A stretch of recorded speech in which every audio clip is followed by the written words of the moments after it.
Episode की शुरुआत होती है और हमें एक लड़की दिखाई जाती है। इसका नाम है उनसू, जो कि एक मॉल में असिस्टेंट मैनेजर है। इसकी ड्यूटी आज एक वॉश डिपार्टमेंट में लगी है। वॉश बूथ पर वो अपने कस्टमर्स को हैंडल कर रही थी, तभी वहाँ पर एक चाइनीज आदमी आता है। इसका नाम जिनसू है, जिसे मॉल के डायरेक्टर ने खुद इन्वाइट किया था। वो वॉच बूथ पर जाता है और उनसू उसे प्रीमियम और इम्पोर्टेंट कलेक्शन की एक वॉच दिखाती है। इस वॉच में 90 डायमंड्स लगे हुए थे और इसकी स्ट्रैप एलिगेटर के लेदर की थी। ये वॉच उस आदमी को काफी पसंद आती है, इतनी पसंद आती है कि वो चोरी कर ले जाता है। उनसू और उसकी टीम नोटिस करती है कि एक वॉच गायब हो गई है और ये वही वॉच है जो कि उनसू ने उस चाइनीज आदमी को दिखाई थी। सीसीटीवी फुटेज देखने के बाद उन्हें पता चलता है कि वही आदमी जिनसू बेग उस वॉच को पहनकर मॉल से बाहर गया है। मॉल के डायरेक्टर से जिनसू बेग का पता लेने के बाद वो खुद ही चाइनीज मार्केट जाती है और जिनसू से मिलती है। जिनसू से वो वॉच के बारे में पूछती है तो जिनसू से बताता है कि वो वॉच उसने अपने फ्रेंड को दी है और उसके फ्रेंड को अगर वो वॉच पसंद आ जाएगी तो जिनसू कंपनी को पे कर देगा। मगर उनसू कोई रिस्क लेना नहीं चाहती थी, इस वजह से वो जिनसू को एक पेपर पे साइन करने के लिए कहती है। काफी मुश्किल से जिनसू उस पेपर पर साइन करता है और फिर उनसू वहाँ से बाहर आ जाती है। बाहर आकर वो खाना खा रही थी, तभी जिनसू की कॉल आती है। वो उनसू को अपने ऑफिस बुला रहा था। ऑफिस में जाने के बाद जिनसू वो वॉच उनसू को वापस कर देता है। वॉच को अच्छी तरह से चेक करने के बाद उनसू देखती है कि वॉच के स्ट्रैप पर कुछ स्क्रैचेस आए हुए हैं। कंपनी डैमेज वॉचेस को एक्सेप्ट नहीं करती है, इस वजह से वो जिनसू से कहने लगती है कि वो स्ट्रैप या तो वो वॉच खरीद ले। काफी ज्यादा कन्विंस करने के बाद आखिरकार जिनसू स्ट्रैप्स खरीद लेता है। इनसू का एंथुसियाज्म देखकर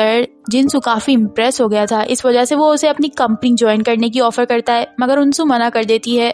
अब दूसरे दिन जब उनसू अपने काम पर जाती है, वो देखती है कि उसकी बेस्ट फ्रेंड हीसू का हस्बैंड जिन पियो वहाँ पर नेक पीस खरीदने के लिए आया है। वो काफी बार वहाँ पर आया करता था और नेकलेस खरीदा करता था, लेकिन हैरत वाली बात ये थी कि हीसू कभी भी उसके साथ नहीं होती थी। उनसू उससे पूछ ही लेती है कि वो वहाँ पर अपनी वाइफ के साथ क्यों नहीं आता, तो जिन पियो उनसू को ये कहता है कि उसे हीसू को सरप्राइज देना पसंद है। अब उनसू के पास एक वीआईपी क्लाइंट की कॉल आती है। उनका नाम था मिसेस कांग। वो उनसू को ड्रेसिंग रूम में बुला रही थी। ड्रेसिंग रूम में उनसू जाती है और देखती है मिसेस कांग की कमर पर काफी चोटों के निशान है। इसका मतलब ये है कि वो डोमेस्टिक वायलेंस की एक विक्टिम है। वो वहाँ पर उनसू को अपनी हेल्प करने के लिए बुला रही थी, लेकिन उनसू क्या कर सकती थी। अब वो दोनों ड्रेसिंग रूम से बाहर आती हैं। उनसू कुछ कर पाती उससे पहले वहाँ पर मिस्टर कांग आ जाते हैं। मिस्टर कांग अपनी वाइफ को लेकर वहाँ से चले जाते हैं। उनसू और उसकी टीम को 500 गिफ्ट देते हैं क्योंकि उनसू ने कुछ बोला नहीं। उनसू को काफी ज्यादा गिल्ट हो रहा था और फ्रस्ट्रेशन भी थी मिस्टर कांग की वजह से। अब वो ताइक्वांडो क्लब आती है और वहाँ पर अपनी फ्रस्ट्रेशन निकाल देती है। रात में उसे याद आता है कि उसकी मॉम की बर्थडे है। वो अपनी मॉम के घर पर जाती है, वहाँ पर उसका भाई भी आया था। वो सब बर्थडे सेलिब्रेट करते हैं। इसी बर्थडे सेलिब्रेशन में हमें उसके फादर की वॉयलेंट साइड नजर आती है। उनका बेटा किसी तरह उन्हें मना लेता है। अब वो सब बर्थडे सेलिब्रेट करने के बाद अपने अपने रूम में चले जाते हैं। रूम में जाने के बाद उनसू उसी एक अलमारी को देखती है जहाँ पर वो अपने बचपन में अपने भाई के साथ छुप जाया करती थी, जब उसके डैड उसकी मॉम से लड़ाई करते थे। इसी फ्लैशबैक के बाद अब उसकी मॉम की रोने की आवाज आती है उनके रूम से। दोनों बहन भाई उस रूम में जाते हैं तो देखते हैं उसके फादर अभी भी नहीं बदले हैं और उतने ही बुरे हैं जितने पहले थे। वो वहाँ पर उसकी मॉम को मार रहे थे। वो दोनों किसी तरह रुकवाते हैं। अब दूसरे दिन जब उनसू अपने काम पर जाती है तो वो अपने डैड को भी साथ ले जाती है, लेकिन वो उन्हें काम पर नहीं बल्कि पुलिस स्टेशन ले जा रही थी। वो दोनों पुलिस स्टेशन के सामने आ तो जाते हैं, लेकिन उनसू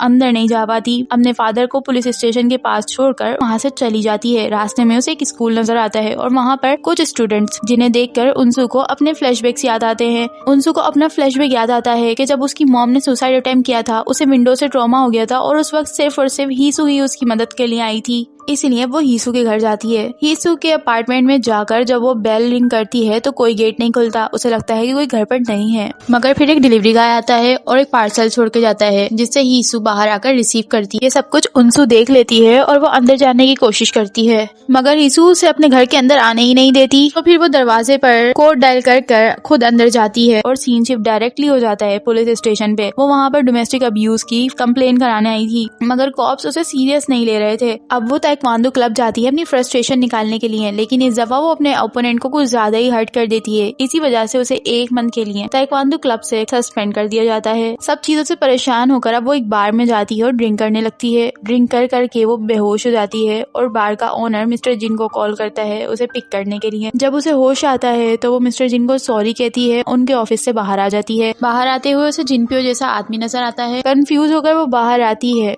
और अपने काम पर आ जाती है। उसकी दोस्त ना तो कॉल उठा रही थी ना ही मैसेज का जवाब दे रही थी। तभी उनसू को मिस्टर जिन की कॉल आती है। वो उसे लंच पर इनवाइट कर रहे थे। वो दोनों लंच करने के लिए जाते हैं। तभी टीवी पर एक न्यूज आती है जो कि मिसेस कांग की थी कि उन्होंने सुसाइड कर लिया है। मगर उनसू को तो ये पता था कि वो सुसाइड नहीं करना चाहती, बल्कि उनके हस्बैंड ने ये मर्डर प्लॉट किया है। वो पैनिक होने लगती है और अपनी मॉम को कॉल करने लगती है। उसकी मॉम बिल्कुल सेफ थी क्योंकि उनसू का भाई उसकी मॉम के घर पर होता है। अब वो अपनी दोस्त को कॉल करती है जो कि कॉल नहीं रिसीव कर रही थी, इसीलिए अब वो उसकी घर की तरफ जाती है। घर पर पहुंचकर वो डोर में कोड डायल करती है और जब घर में जाती है तो वो देखती है कि उसकी दोस्त बालकनी के बिल्कुल एंड पर बैठी हुई है और बस कूदने वाली है, लेकिन वक्त पर पहुंचकर वो अपनी दोस्त को बचा लेती है। एपिसोड 2 की शुरुआत होती है हीसू के पॉइंट ऑफ व्यू से। वो उनसू को देखने आती है लास्ट टाइम क्योंकि वो यूएस से भागने वाली है, मगर उसके हस्बैंड जिनप्यूस की माँ को टॉर्चर करके उसका ये प्लान फेल कर देता है। और यही नहीं, जिनप्यूस की प्यारी कैट को भी मार देता है उसे पनिशमेंट देने के लिए। जब वो घर वापस आती है तो जिनप्यू लाउड म्यूजिक बजाता है और उस पर फिजिकली अटैक करता है और फिर अचानक बहुत सारे गिफ्ट्स लाकर उसे दे देता है। बिल्कुल कंफ्यूजिंग और साइकोलॉजिकली टॉर्चर करता है। जिनप्यू को ओसीडी भी है और वो एक्सपेक्ट करता है कि हीसू उसके रूल्स के मुताबिक ही बिहेव करे, उसकी रिजिड और रफ टाइमलाइंस को फॉलो करे। अगर हीसू एक्सीडेंटली अपने आप को थोड़ा भी हर्ट कर देती है तो वो इनटॉलरेंट हो जाता है। हीसू अपनी मेडिसिन छुपाती है और दिन के दौरान स्टोरेज रूम में जाती है जहाँ उसके आर्ट सप्लाईज रखे हुए हैं। वहाँ जाकर उसे टेम्पोरेरी एस्केप मिलता है। एक फ्लैशबैक में हमें पता चलता है कि हीसू पहले एक चिल्ड्रन बुक इलस्ट्रेटर थी। प्रेजेंट में हीसू की जिंदगी और भी टफ होने वाली थी क्योंकि जिनप्यू ने घर में सीसीटीवी भी लगा दिया था ताकि वो हर चीज पर नजर रख सके। उनसू अपनी बिजनेस डील में बिजी होती है और हीसू के कॉल का रिप्लाई नहीं कर पा रही थी। जिनप्यू हीसू के फोन को चेक करता है।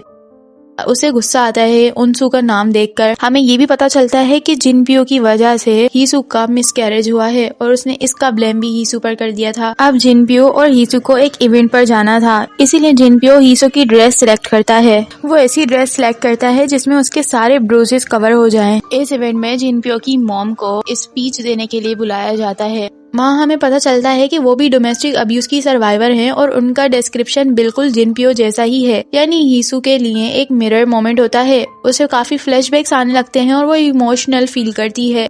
एक और फ्लैशबैक में दिखाया जाता है कि हीसू पुलिस में जिनप्यू के खिलाफ कंप्लेन फाइल करना चाहती थी, लेकिन उसकी सिस्टर जिन यंग जो कि खुद एक पुलिस ऑफिसर है उसे वो मिल जाती है। जिन यंग हीसू को वार्न करती है कि डोमेस्टिक केसेस रेयरली ही सॉल्व होते हैं और उन्हें काफी इजीली ड्रॉप कर दिया जाता है। वो अपने भाई को प्रोटेक्ट कर रही थी इनडायरेक्टली। हीसू डरकर वहाँ से भाग जाती है। प्रेजेंट में हीसू और उसके इन लॉज फैमिली डिनर कर रहे थे। हीसू की मदर इन लॉज के ब्रूसेस देख लेती है, मगर हीसू कहती है कि ये एक एक्सीडेंट की वजह से हुए हैं। जिन यंग काफी ज्यादा फ्रेंडली एक्ट कर रही थी और वो वॉशरूम में हीसू से उसी दिन के बारे में पूछने लगती है। नेचुरली जिनप्यू ये सब नोटिस कर लेता है और पूछता है कि जिन यंग इतनी ज्यादा बातें क्यों कर रही है हीसू से, लेकिन हीसू झूठ बोलकर वहाँ से बाहर आने की कोशिश करती है। लेकिन जिनप्यू किसी और छोटी सी बात पर हीसू को मारने लगता है। उस दिन उनसू चेक करने आती है, लेकिन हीसू डर जाती है क्योंकि घर में जिनप्यू ने सीसीटीवी लगा रखा था और जिनप्यू उनसू को देख सकता था।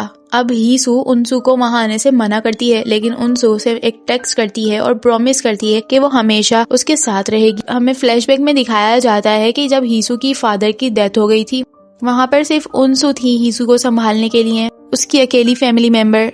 प्रेजेंट में हीसू डर जाती है और वो उनसू के टेक्स्ट डिलीट कर देती है। हीसू जब अपने घर का गार्बेज फेंकने के लिए नीचे सोसाइटी में जाती है तो वहाँ उसे उसकी नेबर मिल जाती है जो हीसू के ब्रूजेस देख लेती है। ये सब कुछ हीसू को काफी ज्यादा ह्यूमिलिएटिंग लगता है। फ्रस्ट्रेटेड होकर वो फाइनली पेंट करना शुरू करती है। उसके पेंटिंग का स्टाइल काफी वॉयलेंट और डार्क होता है, जिसमें उसकी अंदर की स्ट्रगल्स काफी ज्यादा रिफ्लेक्ट हो रही थी। अगले दिन जिनप्यू हीसू को आर्ट गैलरी ले जाता है इम्पोर्टेंट क्लाइंट मिस किम को सिक्योर करने के लिए। वहाँ अकेली हीसू ड्रिंक करने लगती है। जिनप्यू से वार्निंग देता है कि डील खराब मत करना, मगर हीसू को ये सब अम्यूजिंग लगता है। फ्लैशबैक में दिखाया जाता है कि शुरू में हीसू की बुक लॉन्च हुई थी। इटली में बुक फेयर इनवाइट भी मिला था, लेकिन जिनप्यू ने ये सब कुछ कैंसिल करवा दिया टॉर्चर करके। प्रेजेंट में ड्रंक हीसू मिस किम की पेंटिंग का मजाक उड़ाने लगती है और अपने आप पर सॉरी फील करती है। जिनप्यू उसे रोकता है और अपोलोजाइज करता है मिस किम से, मगर हीसू मिस किम का मजाक उड़ाना नहीं रोक। मिस किम उसे गुस्से में आकर एक थप्पड़ मार देती है और जिनप्यू उसे ड्रैग करके ले जाता है। हीसू रियलाइज करती है वो कितनी बड़ी ट्रबल में है और माफी मांगते मांगते एक्सीडेंटली एक टेबल से टकरा जाती है। उस टेबल का सारा खाना नीचे गिर जाता है और वहाँ पर एक सीन क्रिएट हो जाता है। जिनप्यू और भी ज्यादा ज्यादा फ्यूरियस हो जाता है और उसे टॉर्चर करता है। हीसू फाइनली एक्सेप्ट कर लेती है कि जिनप्यो एक दिन उसे भी मार देगा। एपिसोड का एंड काफी ड्रामेटिक होता है। उनसू हीसू के घर आ जाती है। हीसू अपनी बैल्कनी से बस कूदने ही वाली थी, तब उनसू उसे रोकती है। हीसू कहती है कि ये साइकिल तब तक खत्म नहीं होगी जब तक कि जिनप्यो या हीसू में से कोई एक मर नहीं जाता। उनसू ये डिसाइड करती है कि जिनप्यो को ही मरना होगा। सीन कट होता है और हमें जिनप्यो दिखाया जाता है जो कि अपनी बैल्कनी से नीचे गिरा हुआ था। जिनप्यो और हीसू घर आ जाते हैं। जिनप्यो अपनी कार पार्क करने जाता है और जैसे ही वो कॉर्नर टर्न करता है, हीसू बालकनी की रेलिंग पकड़कर सीधा जंप करने लगती है, लेकिन उसी वक्त उनसू घर आ जाती है और वो हीसू को पीछे खींच लेती है। हीसू बिल्कुल टूट चुकी थी और वो कहती है कि तुम्हारी मदद से सब कुछ और बिगड़ जाएगा, लेकिन उनसू ये डिसाइड करती है कि अब उसकी दोस्त हीसू की जगह जिनप्यो को मरना होगा। जिनप्यो वापस आ गया था और उनसू एक अलमारी में छुप गई थी। उसे बस आवाजों से समझ आता है। वो दरवाजे के पीछे खड़ी होती है और अंदर हीसू की चीखों के साथ जिनप्यो की बेरहम मार सुनाई दे रही थी। फिर उनसू चुपके से वहाँ से निकल जाती है और हीसू अपनी जान लेने की कोशिश करती है। जिनप्यो उसे बचाता है लेकिन एम्बुलेंस को नहीं बुलाता, क्योंकि उसे पता था अगर डॉक्टर ने हीसू के ब्रूसेस देख लिए तो उस पर पुलिस केस फाइल हो सकता है। उसे इस बात का गुस्सा है कि हीसू ने खुद को नुकसान पहुंचाया। अब हीसू डिमांड करती है सीसीटीवी को डिस्ट्रॉय करने की।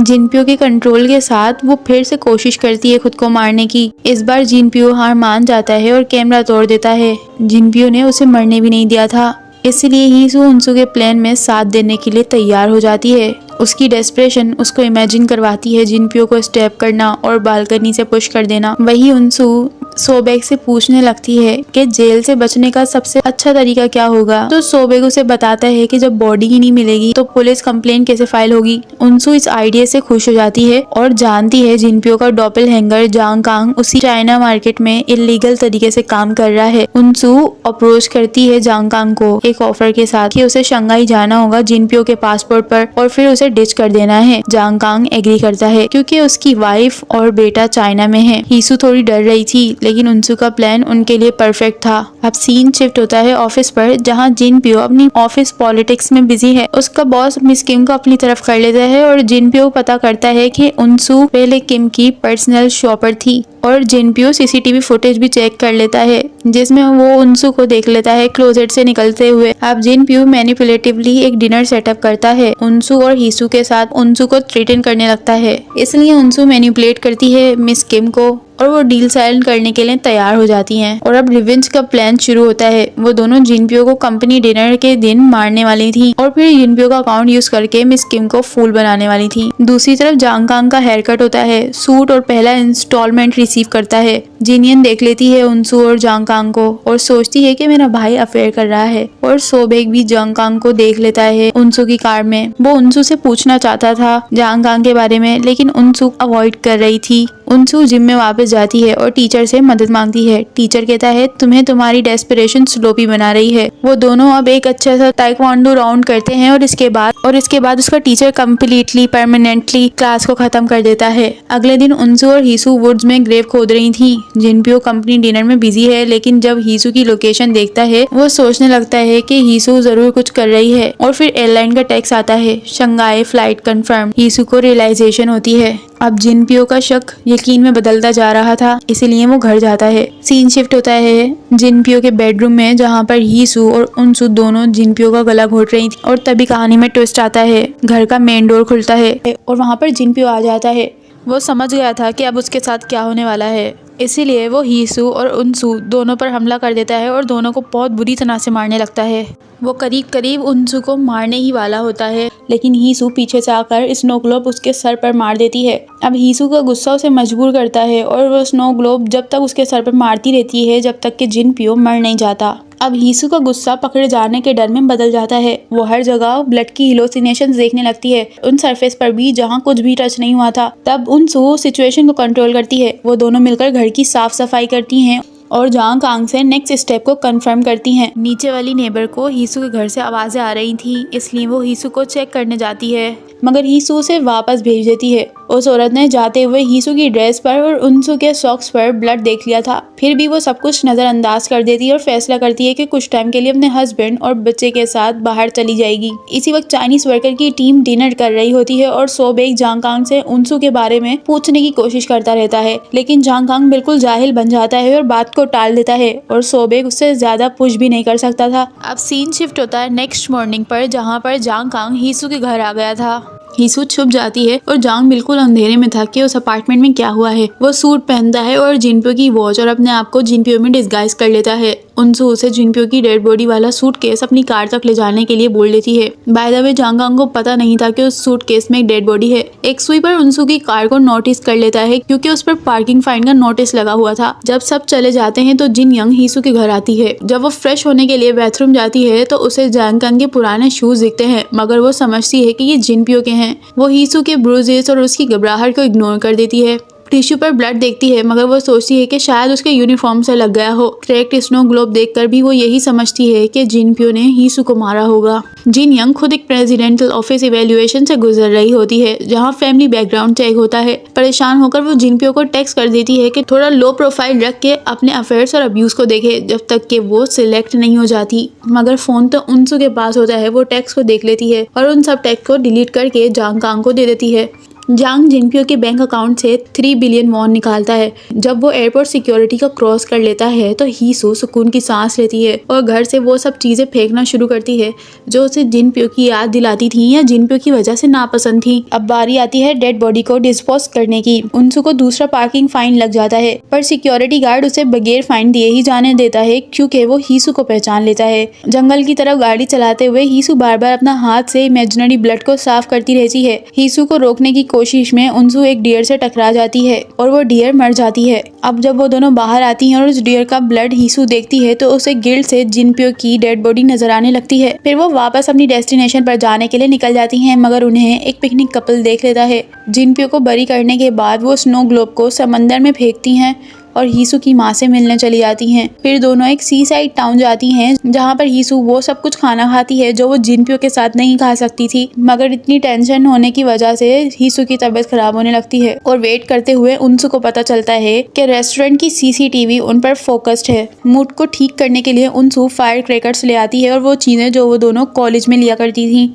सीन शिफ्ट होता है अगली सुबह, जहाँ पर वो पिकनिक कपल मजाक मजाक में जिनपियो की ग्रेव पर पेड़ रख देता है। मिट्टी वहाँ से हट जाती है और पत्तों पर से ब्लड नजर आने लगता है। अब हीसू और उनसू अपने फोन चेक करती हैं और मिस्ड कॉल और टेक्स्ट का ढेर आ जाता है। अच्छी बात ये थी कि जांग कांग चाइना पहुंच गया था और बुरी बात ये कि जिनपियो की माँ उसे कॉल करती रहती है क्योंकि जिनपियो की खामोशी उसे परेशान कर रही थी। सोल वापस जाते हुए उन्हें एक्सीडेंट का रोड ब्लॉक मिलता है। ट्रैफिक कॉप्स गाड़ियां गाइड कर रहे होते हैं। उसमें से एक कॉप उनसू की हेडलाइट पर डियर का ब्लड देख लेता है। फिर वो दोनों के ब्रूजेस नोटिस करता है और उनसू से ट्रंक को खोलने के लिए कह देता है, मगर ट्रंक में तो शॉवल्स रखी थी, इस वजह से उन दोनों का रंग उड़ गया था। उनसू कार का ट्रंक खोलती है। शॉवल एक शीट के नीचे रखे होते हैं और कॉप्स को बिल्कुल वक्त पर वापस बुला लिया जाता है। इस तरह वो दोनों स्कॉट फ्री बचकर घर आ जाती हैं। घर आते ही वो बार बार न्यूज़ चेक करती रहती हैं क्योंकि इन्वेस्टिगेशन ऑफिशियली शुरू हो चुकी थी। जुंगसुक अपने बेटे की डिसअपियरेंस से पूरी तरह परेशान होती है और वो हीसू को कन्फ्रंट भी कर देती है कि वो इतनी अपसेट क्यों नहीं दिख रही है जबकि उसका हस्बैंड गायब है। जिन यंग हीसू का साथ देती है क्योंकि वो जांग कांग के स्टेप्स को ट्रेस करती रहती है और उसे लगता है कि उसका भाई जिनपियो शंघाई में कोई सीक्रेट अफेयर चला रहा है और उसकी वहाँ पर एक फैमिली है। इस सब के ऊपर कंपनी को एक नया रिपोर्ट मिलता है एम्बेलसमेंट का। हीसू ने 5 बिलियन वॉन किम के पैसे अपने कंपनी अकाउंट से निकालकर जिनपियो के पर्सनल अकाउंट में ट्रांसफर कर दिए थे और वही पैसा जांग कांग ने विड्रॉ किया था। कंपनी अपनी रेपुटेशन बचाने के लिए चार्जेस फाइल नहीं करती। किम भी मैटर ड्रॉप कर देती है क्योंकि कंपनी उसे फाइनेंशियली कवर कर लेती है क्योंकि ये पैसा उसके स्लश फंड से आया था। जिन यंग भी रिलीफ महसूस कर रही थी क्योंकि फैमिली बैकग्राउंड क्लियर हो चुका था। वो बार बार हीसू को समझाने की कोशिश करती है कि जिनपियो वापस आ जाएगा, उसे फिक्र करने की ज़रूरत नहीं है, और उसकी हर बात पर यकीन भी कर लेती है। अगला फेज शुरू होता है जब वो दोनों यानी उनसू और हीसू अपनी ज़िंदगी को नॉर्मल बनाने का ट्राई करती हैं। मिसेस जो उनसू की मॉम उसे कॉल करती हैं और उनसू डिसाइड करती है कि वो उन्हें चेक करेगी। वो नोट करती है कि उसकी मॉम कभी भी फ़ोटो में मुस्कुराई नहीं है और कभी कभी उनकी बॉडी पर ब्रूजेस भी होते थे। घर लौटकर वो अपने डैड को आखिरी वार्निंग देती है कि अगर उसने दोबारा उसकी मॉम पर हाथ उठाया तो पूरी फैमिली उससे रिश्ता तोड़ देगी। फिर उनसू ये डिसाइड करती है कि वो क्लोजेट भी फेंक देगी जिसमें वो खुद और उसका भाई यून ह्यूक छुपा करते थे। उसकी मॉम और उसका भाई दोनों इस बात पर काफ़ी ज़्यादा खुश होते हैं कि उनसू अपनी मॉम को बाहर लेके जाती है, उनके लिए गिफ्ट्स खरीदती है और एक अच्छी सी रेस्टोरेंट में डिनर भी करवाती है। हीसू अपने लिए एक ड्रेस खरीदती है। जब वो ड्रेस ट्राई करती है तो उसके ब्रूजेस नज़र आने लगते हैं। सेल वुमेन उन ब्रूजेस को देख लेती है और उन ब्रूजेस के होने के बावजूद वो एक अच्छा सा कॉम्प्लीमेंट हीसू को कर देती है और ये सुनकर हीसू का कॉन्फिडेंट लेवल बढ़ जाता है और उसकी इनसिक्योरिटीज़ कम हो जाती हैं। उनसू उसे बाहर ले जाती है, दोनों इंजॉय करती हैं। लेकिन कभी कभी हीसू बीच में बिल्कुल चुप होकर खो जाती है। कुछ वीक्स गुजर जाते हैं। सबके ब्रूजेस और इंजरीज ठीक हो चुकी थी, इंक्लूडिंग हीसू की मदर की। हीसू अपनी वही ड्रेस पहनती है और नीचे वाली नेबर की बेटी उसे कॉम्प्लीमेंट करती है। ये लड़की घर जाकर अपनी मॉम से जिनपियो के बारे में पूछती है क्योंकि उनके घर पर अब शोर शराबे की आवाज़ें नहीं आ रही थी और उसकी मॉम ये जवाब देती है कि शायद वो बिजनेस के लिए बाहर गया हुआ है। हीसू नई जिंदगी शुरू करना चाहती थी और उनसू उसके लिए सोबेक के वेयर हाउस में एक जॉब भी अरेंज कर देती है। सोबेक को भी जांग कांग के बारे में काफ़ी ज़्यादा क्यूरियोसिटी हो रही थी, लेकिन वो मान जाता है कि वो वापस चाइना जा चुका है। जूनसुक फिर से हीसू को चेक करने की कोशिश करती है और हैरान हो जाती है जब पता चलता है कि वो घर पर नहीं है। वो सिक्योरिटी गार्ड को ब्राइब दे देती है। गार्ड तो नोट्स बनाना शुरू कर देता है कि वो मुस्कुरा रही थी, उसने मेकअप लगाया हुआ है और वो फ़ोन पर ज़्यादा बात करती है और रोज़ाना घर से बाहर भी जाती है। इस दौरान उनसू को मिस्टर कीवॉन की वजह से नई मुसीबत घेर लेती है। एक रिपोर्टर ने कीवॉन की डोमेस्टिक अब्यूज़ केस और कांग की सुसाइड पर इन्वेस्टिगेशन शुरू कर दी होती है। पुलिस उनसू का स्टेटमेंट चाहती है, लेकिन उसका मैनेजर उसे चुप रहने की वार्निंग देता है। उनसू फिर से अपनी पुरानी कॉम्प्लेसेंसी में गिर जाती है, लेकिन जब कीवॉन उसे साइलेंस के बदले रिवॉर्ड देने की कोशिश करता है तो वो टूट जाती है और वो डिक्लेयर करती है कि अब वो रियल स्टेटमेंट देगी पुलिस स्टेशन में और गुस्से में वहाँ से निकल जाती है। दूसरी तरफ वेयरहाउस में सोबेक हीसू के कुछ बचे हुए ब्रूजेस नोट करता है। वो मेहनत से काम करती रहती है और सोबेक साइलेंटली क्यूरियस होता जाता है। अचानक एक परेशानी में उनसू वेयरहाउस आ जाती है। वो तीनों हीसू के फेवरेट रेस्टोरेंट जाते हैं, लेकिन बदकिस्मती से उनकी मुलाकात कीवॉन से हो जाती है। उनसू वॉशरूम में जाती है और कीवॉन गर्ल्स वॉशरूम में जाकर उसे धमकाने लगता है, यहाँ तक कि वो उसे अटैक कर देता है जब वो चुप नहीं होती। सोबेक वक्त पर आकर उसे बचा लेता है। तीनों वेयरहाउस वापस जमा होते हैं और हीसू रोने लगती है कि वो उनसू की तकलीफ पहले क्यों नहीं समझ पाई। उनसू की जिंदगी में खुद इतनी परेशानियां थी, लेकिन उसने फिर भी हीसू का साथ दिया। सोबेक उसे महाजोंग सिखाता है, वही गेम जो वो तब खेलता है जब एंग्जाइटी या सैडनेस उसे हिट कर देती है। हीसू एक नेचुरल प्लेयर निकलती है और कुछ देर के लिए उनका एनवायरनमेंट बहुत सुकून वाला हो जाता है। ये खुशगवार टाइम भी छोटा ही रहता है। उनसू सोबेक का ब्रोकन कैलेंडर ठीक करने की कोशिश करने लगती है, पर वो उसे रोक देता है। वो बताता है कि जो डेट वहाँ मार्क है वो उसके बेटे की डेथ एनिवर्सरी की है। हीसू और सोबेक अपने अपने बेबीज़ को खोने का दर्द शेयर करते हैं। कीवॉन बहुत जल्दी रिटेलिएशन करता है। मॉल में प्रमोशन किसी और को दे दिया जाता है उनसू की जगह पर। धीरे धीरे कुछ ऐसे मोमेंट्स होने लगते हैं जो उन दोनों की गिल्ट को ट्रिगर करते हैं और वो जिनपियो से जुड़ी हुई चीज़ें देखने और सुनने लगती हैं। अब एपिसोड के एंड में कोई हीसू के अपार्टमेंट में एंटर करता है। वो बिल्कुल फ्रीक आउट हो गई थी। ये इंसान कोई और नहीं बल्कि जांग कांग होता है, जो कि हीसू के घर आ जाता है। यहाँ पता चलता है कि वो बिल्कुल भी वही सीधा साधा फैमिली मैन नहीं था जैसे उनसू समझती थी और वो शो किया करता था। उसने जिनपियो का फ़ोन का सारा डिलीटेड डेटा रिकवर कर लिया था, जिसमें घर का सीसीटीवी फुटेज और वो लोकेशन भी थी जहाँ पर हीसू ने जंगल में जिनपियो की ग्रेव खोदी थी। जांग उसे 5 दिन के अंदर 3 बिलियन वॉन की डिमांड कर देता है और उस पर साइकोलॉजिकल टॉर्चर चलाता है और यहाँ पर जांग कांग का साइकोलॉजिकल टॉर्चर स्टार्ट हो जाता है हीसू पर। हीसू मजबूरी में उसकी बात मान जाती है और बिना किसी को बताए वहाँ से निकलने में उसकी मदद करती है, लेकिन बदकिस्मती से जोनसुक का प्लांटेड सिक्योरिटी गार्ड उन दोनों को देख लेता है और जांग कांग उस सिक्योरिटी गार्ड को मार देता है। पैसे ना होने की वजह से हीसू अपने सारे ज्वेलरी बेच देती है, फिर भी अमाउंट पूरा नहीं होता तो वो अपना अपार्टमेंट और अपनी माँ का घर बेचने का फैसला करती है। इतनी टेंशन में फ़ोन डेड होने का भी होश नहीं रहता। जांग कांग उसे कांटेक्ट नहीं कर पाता तो वो उनसू को इन्वॉल्व कर लेता है। अब पुलिस गार्ड की डेथ को इन्वेस्टिगेट करने के लिए आ जाते हैं। जूनसुक को पूरा यकीन होता है कि हीसू इस मर्डर की जिम्मेदार है, इसलिए वो जिन यंग को भी प्रेशर करती है कि वो भी इस केस को देखे। जिन यंग पार्किंग लॉट के सीसीटीवी पर जांग कांग को स्पॉट कर लेती है और फौरन फुटेज को डिलीट कर देती है अपने भाई को प्रोटेक्ट करने के लिए। ये प्रोटेक्टिव जेस्चर नहीं होता, बल्कि इसलिए करती है क्योंकि उसके खुद के फैमिली बैकग्राउंड चेक हो रहे थे। उसे उस गार्ड की नोट्स भी मिल जाते हैं, उनको फाड़ देती है ताकि उनकी फैमिली से लिंक ना हो। इसी बीच उनसू हीसू से वादा करती है कि वो सब ठीक करने में मदद करेगी, लेकिन जांग कांग उसके बस का नहीं। वो मॉल में उनसू का पीछा करता है, उसको घुमाता है और फोन भी नहीं देता। उनसू जब फोन ग्रैब करने की कोशिश करती है तो जांग रैंसम 3.1 बिलियन तक बढ़ा देता है। इंसू मजबूरन चेयरमैन से ये रिक्वेस्ट करती है कि वो किसी फिक्सर का नंबर दे। जांग कांग को अंदाजा हो जाता है कि ये दोनों पैसा जमा करने में वक्त लगाएंगी, इसीलिए वो जूनसुक को मैनिपुलेट करना शुरू कर देता है जिनपियो बनकर। वो भाग रहा है, जूनसुक उसे कुछ पैसे भेज देती है और जूनसुक पागल बनकर उसे कुछ पैसे भेज भी देती है। बाद में जांग की मुलाकात मिस्टर वी से होती है, जो सोबे के वेयरहाउस का दूसरा चाइनीज वर्कर है। जांग पैसे उड़ाता हुआ यहाँ से वहाँ घूम रहा था और हर जगह ड्रामा कर रहा था। दूसरी तरफ सोबेक इस वक्त चेयरमैन को होस्ट कर रहा होता है और उसे पता चलता है कि उनसू ने मिस्टर हुआंग को हायर किया है एक फ़ोन रिकवर करने के लिए। सोबेक ये सुनकर हैरान हो जाता है क्योंकि हुआंग की एजेंसी तो असल में किलर्स और थग्स को भेजती है। वो हुआंग को कहता है कि उसे अपडेट रखे। इसी तरह हुआंग सोबेक को जांग कांग तक ले जाता है। सोबेक जांग के पास जिनपियो का फ़ोन भी ढूंढ लेता है और उसे जूनसुक के भेजे हुए पैसे भी मिल जाते हैं। मिस्टर वी बताता है कि जांग हर जगह बताता फिर रहा है कि उसे 2 लेडीज 3 बिलियन वॉन देने वाली हैं। सोबेक जांग को समझता है कि इलीगल स्टो अवे होने के बावजूद प्रॉब्लम्स क्रिएट कर रहा है, लेकिन जांग शौक से उसे अपना साउथ कोरियन पासपोर्ट दिखा देता है। यह असल में जिनपियो का पासपोर्ट था। जांग फिर और ज्यादा डीप जाता है। वो वुड्स में जिनपियो की ग्रेव तक पहुंच गया था। हुआंग उनसू को अपडेट देता है, लेकिन वो उसे रोक देती है क्योंकि वो नहीं चाहती थी कि जिनपियो की ग्रेव और लोगों को नजर आ जाए। मगर हुआंग फिर भी सोबेक को इन्फॉर्म कर देता है।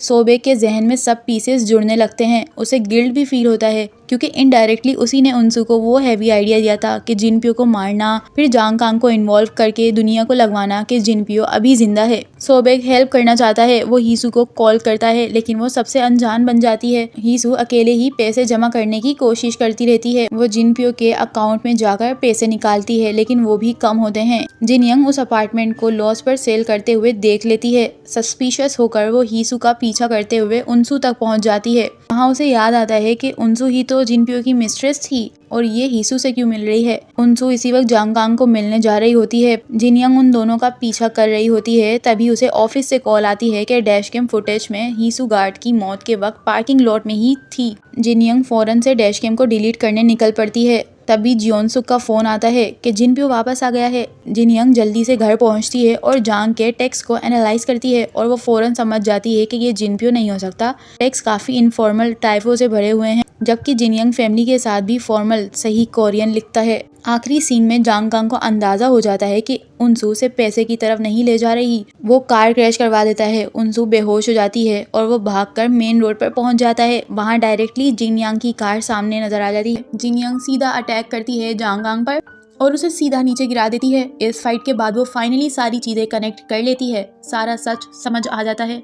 और दूसरी तरफ मिस्टर मा जो फिक्सर है वो टाइम पर पहुंचकर उनसू की जान बचा लेता है। सोबेक कॉल करता है हीसू को और वो अपसेट होती है। इंसू बार बार अपनी लाइफ को खतरे में डाल रही है, सिर्फ और सिर्फ हीसू के लिए। उनसू से एक्सप्लेन करती है कि वो सिर्फ हीसू के लिए नहीं बल्कि खुद के लिए भी ये कर रही है, क्योंकि पहले वो डोमेस्टिक अब्यूज को नजरअंदाज करती रही और अंदर ही अंदर वो गिल्ट उसे खाए जा रही है। इसीलिए वो अपनी गिल्ट को सही करना चाहती है, खत्म करना चाहती है। सोबेक वार्निंग देता है, रिवेंज से कोई प्रॉब्लम सॉल्व नहीं होती। एक फ्लैशबैक आता है, सोबेक ने अपने बेटे के मर्डरर को खुद मारा था, फिर भी वो अब तक ट्रॉमा में है। इसके बावजूद भी वो हेल्प करने का फैसला करता है क्योंकि जांग कांग की सेफ्टी की जिम्मेदारी उसकी थी। फिक्सर सोबेक को ये बता देते हैं कि अब जिनयंग भी उस केस में घुस चुकी है। जिनयंग फुल विलन मोड में आ जाती है। जांग कांग को ड्रग दे देती है, उसे कार ट्रंक में लॉक कर देती है और कार को अपनी मॉम के गैरेज में पार्क कर देती है और जिनपियो के फोन को इरेज करके सारा डेटा क्लीन करके एक नदी में फेंक देती है। इसी पॉइंट पर जिनयंग को ये पता चलता है कि उसकी मॉम एक ड्रंक है। जिनयंग उसकी DUIs को कवर करती रहती है क्योंकि वो चाहती थी कि उसका बैकग्राउंड बिल्कुल क्लीन रहे। उसका ड्रीम है कि वो फर्स्ट फीमेल कमिश्नर बने। वो बैकग्राउंड चेक और इंटरव्यू पास कर लेती है, बट कमिश्नर उसे वार्न कर देती है कि अपनी रेपुटेशन को कभी खराब मत करना। आयरनी एग्जैक्टली वही तो हो रहा है। जिनयंग डिसाइड करती है कि वो जिनपियो को एक लविंग हस्बैंड शो करेगी और हीसू को एक फ्रॉड, अनस्टेबल और वायलेंट फ्रेम कर देगी। वो अपने कुलीग चोई ग्योंगू को भी मैनिपुलेट करती रहती है,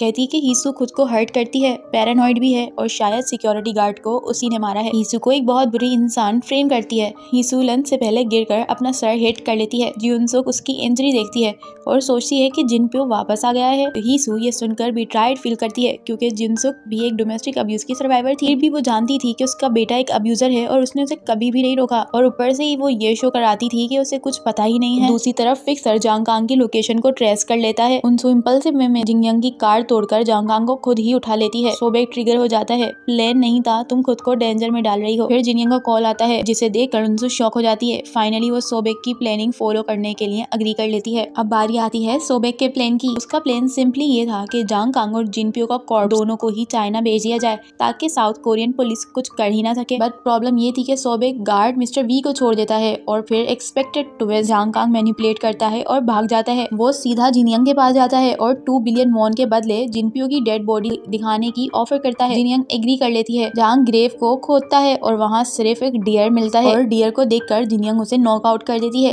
कैमरा नीचे जूम करता है और हमें पता चलता है कि सूटकेस डियर के नीचे छुपा हुआ था। सीन शिफ्ट हो जाता है ऑफिसर चुई पर। उनको जिनयांग की स्टोरी कुछ स्केची सी लग रही थी। उसे याद आता है कि वो उस दिन वहाँ था जब हीसू ने अब्यूज रिपोर्ट करने की कोशिश की थी। वो हीसू के डॉक्टर के पास जाता है, उनसे मिलता है और कंफर्म कर देता है कि जिनप्यो वाज अब्यूसिव। चुई गिल्ट फील करता है और हीसू को रिपोर्ट वापस दे देता है। हीसू उस रिपोर्ट और डॉक्टर की रिपोर्ट दोनों को फाड़ कर फेंक देती है, probably fed up with the entire circle. अब जिनयांग कॉल करती है, फेक एक्टिंग के साथ ड्रामा करती है। मैंने जिनप्यो की बॉडी को ढूंढ लिया है और उनसू ने जांग को मारने की कोशिश की। अगर तुमने सुसाइड नहीं की तो मैं तुम्हारी मॉम और उनसू को मार दूंगी। And she starting manipulate Heesoo emotionally कि उनसू तुम्हारे लिए खुद को खतरे में डाल रही है तो उसके लिए मर जाओ ना, सिक लेवल साइको। उनसू सजेस्ट करती है कि सब लोग सोबेक के घर छुप जाएंगे और हीसू अग्री कर लेती है। सॉफ्ट नॉस्टैल्जिक टोन में बात करती है, पर जैसे ही उनसू थोड़ी सी डिस्ट्रैक्टेड होती है हीसू क्वाइटली स्लिप कर जाती है। अब सीन सीधा शिफ्ट हो जाता है हीसू पर, जो कि अपनी कार ड्राइव करके कहीं जा रही है। उसकी कार एक जगह पार्क थी, डोर्स लॉक थे और उसका इंजन चल रहा था। कार के अंदर कार्बन मोनोऑक्साइड फिल हो रही थी। जिनयांग बाहर खड़ी कोल्डली वॉचिंग कर रही थी और साथ वो एक फेक सुसाइड नोट भी लेकर आई थी जो कि उसने कार में ही छोड़ दिया था। सीन शिफ्ट होता है ऑफिसर चोई पर। वो जिनयांग को कॉल पे कॉल करता है। आखिरकार जब जिनयांग कॉल उठाती है तो वो उसे कन्फ्रंट कर देता है। टर्न आउट सीसीटीवी फुटेज जो जिनयांग ने डिलीट की थी योंगू ने रिकवर कर ली थी। वो इतना आगे चला जाता है कि जियोनसुक को भी क्वेश्चन करता है और जिनयांग पैनिक में अपने घर जाने लगती है। वो अपने एक्स चीफ के पास जाकर उसे ब्राइब करती है ताकि ग्योंगू को केस से हटा दिया जाए। इस डीले की वजह से सोबेक और उनसू को इनफ टाइम मिल जाता है कि वो हीसू को ढूंढ सकें। नर्सिंग होम के बाहर वो उसे बचाते हैं। हीसू रिकवर हो जाती है, गिल्ट फील करती है, मगर उनसू उसे फुल सपोर्ट देती है जैसे कि वो हमेशा करती है। उनसू जानबूझकर जिनयांग को प्रोवोक करती है। जिनयांग गुस्से में उसे फॉल्स चार्जेस पे अरेस्ट कर लेती है, बट ट्विस्ट उनसू के वीआईपी क्लाइंट में से एक असेंबली वुमेन होती है। वो एक्सपोज कर देती है कि जिनप्यो एम्बेजलमेंट में इन्वॉल्व था। कमिश्नर फॉर एन एक्सप्लेनेशन मांगती है जिनयांग से। ऊपर से दूसरा शॉक ये कि जुनसुक एक्सीडेंटली जांगकांग को देख लेती है जिनयांग के अपार्टमेंट में। वो स्टोरेज रूम में कफ पड़ा हुआ था। जुनसू उससे सवाल पूछने लगती है, आंसर डिमांड कर रही थी। पहले तो जांग बिल्कुल नाटक करता है जिनप्यो बनने का, मगर उसकी बातें फेमिलियर नहीं थी जिनप्यो से, इसीलिए जुनसुक को यकीन नहीं आता। फिर वो हंस देता है और कहता है कि तुम्हारा पूरा फैमिली ही पागल है। जुनसुक स्नैप हो जाती है और गुस्से में उसके सर को ही बैश कर देती है। वो जिनयांग को फोन करती है। उस पर एक और परेशानी, दोनों मिलकर जांग की डेड बॉडी को कार में डालते हैं। मिस्टर मा, वही फिक्सर, जिनयांग को फॉलो कर रहा होता है और इस दफा उनसू भी उसे ज्वाइन कर लेती है। हाईवे पे दोनों जिनयांग की कार को क्रैश कर देते हैं। इम्पैक्ट इतना स्ट्रॉन्ग होता है कि जिनयांग की कार का ट्रंक खुल जाता है और उसके ट्रंक से डेड बॉडी बाहर आने लगती है। अब लोग उसकी कार के आसपास जमा होने लगे थे, वीडियो बनाना स्टार्ट कर चुके थे। वो दोनों पैनिक हो रही थी। पुलिस आ जाती है जो कि जिनयांग और जुनसुक दोनों को अरेस्ट कर लेती है। अब सीन शिफ्ट हो जाता है उससे थोड़ी देर पहले। हीसू को अभी तक कुछ पता नहीं होता, वो बस गिल्टी फील की जा रही है कि उनसू उसकी वजह से खतरे में है। जिनयांग उसे कॉल करती है और मेंटली मैनिपुलेट करती है, मैं उनसू को मार दूंगी, तुम्हारी सुसाइड प्लान को सैबोटेज कर दिया है उसने। जब सोबेक ये बताता है कि जिनयांग उनसू के पीछे जा रही है तो हीसू पैनिक हो जाती है। उनसू को कुछ हो गया तो वो ग्योंगो के पास जाकर खुद को सरेंडर कर देती है। वो कन्फेस करती है कि मैंने जिनप्यो को मारा है और यही रीजन है कि जिनयांग उसे और उनसू दोनों को टारगेट कर रही थी। अब you all be wondering what happened in the trial. अब हीसू को देख के उनसू ने भी सब कुछ कन्फेस कर दिया था और दोनों का जॉइंट ट्रायल होता है। सोबेक उन दोनों के लिए एक टॉप लो फर्म हायर करता है, मिसेस जो बहुत रोती हैं उनसू को ऐसे बर्डन उठाते हुए देखकर। मिस्टर जो कोर्ट रूम में कभी नहीं आते। हीसू पूरी जिम्मेदारी ले लेती है। She confesses premeditated murder. Eunsoo भी कन्फेस कर लेती है कि उसने डोमेस्टिक अब्यूज को इग्नोर करके गलती की थी और इसी गिल्ट की वजह से ये सब किया। वो कहती है कि चेंज करने के लिए कभी लेट नहीं होता। ये बातें मिसेस जो को फाइनली करेज दे देती हैं वो अपने अब्यूसिव हस्बैंड को छोड़ दे। मिसेस जो जेल में उनसू से मिलती हैं, बहुत ज्यादा इमोशनल कन्वर्सेशन होती है। मिसेस जो बताती हैं कि उसने उनसू को टेम्पररी फोस्टर केयर में इसलिए डाला था ताकि वो मिस्टर जो को छोड़कर सेफ लाइफ स्टार्ट कर सके, बट उनसू हैप्पी फैमिली चाह रही थी, सो मिस्टर जो ने कॉम्प्रोमाइज कर लिया। दोनों एक दूसरे से माफी मांगते हैं और ये एक पूरा होलसम क्लोजर था उन दोनों का। हीसू फील करती है कि वो फाइनली फ्री ब्रीदिंग कर सकती है। उनसू का सेंटेंस टाइम कंप्लीट हो जाता है और वो पहले रिलीज होती है। सोबेग और वो दोनों मिलकर हीसू को रिसीव करने आते हैं जब उसकी सेंटेंस टाइम खत्म होती है। फिर वो तीनों वियतनाम शिफ्ट हो जाते हैं। सोबेग अपनी मार्केट चलाता है, हीसू ने अपनी पुरानी हॉबी पेंटिंग स्टार्ट कर दी थी और दूसरी तरफ उनसू सर्फिंग सीख रही थी। इवनिंग में तीनों बाहर चिल टाइम एंजॉय करते हैं और अपनी जिंदगी की एक पीसफुल, काम और फ्रेश स्टार्ट करते हैं।